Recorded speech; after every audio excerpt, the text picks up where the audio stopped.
التقيت مع إنسان شاب قال لي أنا مهندس خيوط، درست في أوروبا في رومانيا، وأنا موظف في معمل كبير في دمشق، لكنني أصاب بالصرع، إما في مركبتي وفي خطر كبير، أو في السيارة العامة، أو في الطريق، أو في مكتبي، أو في البيت، وفي اليوم أو في الأسبوع عدة مرات، يعني من 3 مرات إلى 5 مرات. قال لي أنا أكاد أسحق، لماذا أنا كذلك؟ طبعا استقر في ذهني أن الصرع أذية في الدماغ ومرض عضال، لكنه أراد جوابا غير هذا الجواب. لماذا أنا كذلك؟ يعني لماذا يفعل الله بنا هكذا؟ فالتقيت به في البيت وشرحت له، لكنني قلت له: الله عز وجل يقول: ما يفعل الله بعذابكم إن شكرتم وآمنتم. فأصغى إلي إصغاء يفوق حد الخيال. قال: ما معنى هذا الكلام؟ قلت: مستحيل وألف ألف مستحيل أن يسوق الله لعبد شيئا يزعجه أو يؤلمه ما دام مستقيما على أمره، والدليل هذه الآية: ما يفعل الله بعذابكم إن شكرتم وآمنتم. لذلك بعد هذا الكلام اهتم اهتماما كبيرا، وأخرج من جيبه ورقة وبدأ يكتب. قال لي: ماذا تأمرني أن أفعل؟ ذكرت له أداء الصلوات بأوقاتها، غض البصر، ضبط اللسان، ضبط العين، ضبط الأذن، يعني ذكرت له فيما أذكر قريب 40 بند كلها كتبها.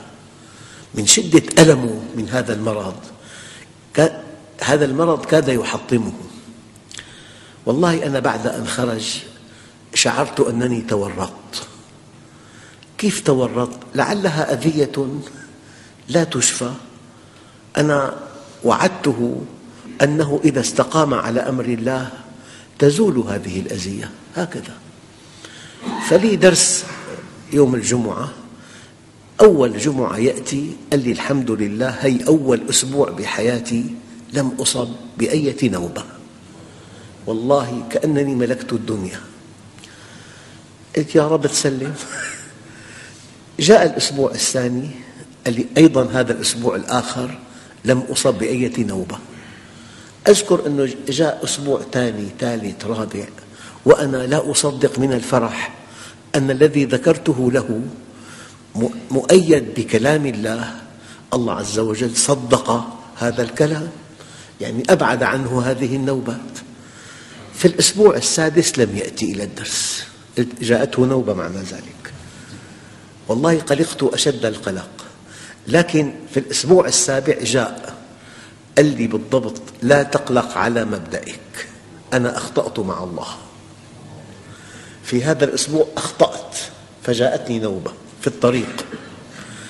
يعني معنى مؤمن تأتي وعوده محققة، تأتي أفعاله مصدقة لوعوده.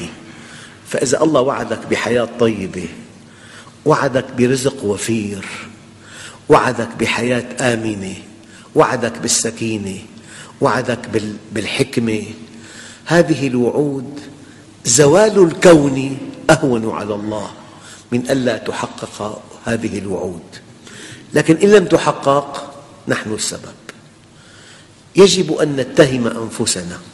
الله غني عن تعذيبنا، والآية واضحة: ما يفعل الله بعذابكم إن شكرتم وآمنتم وكان الله شاكرا عليما.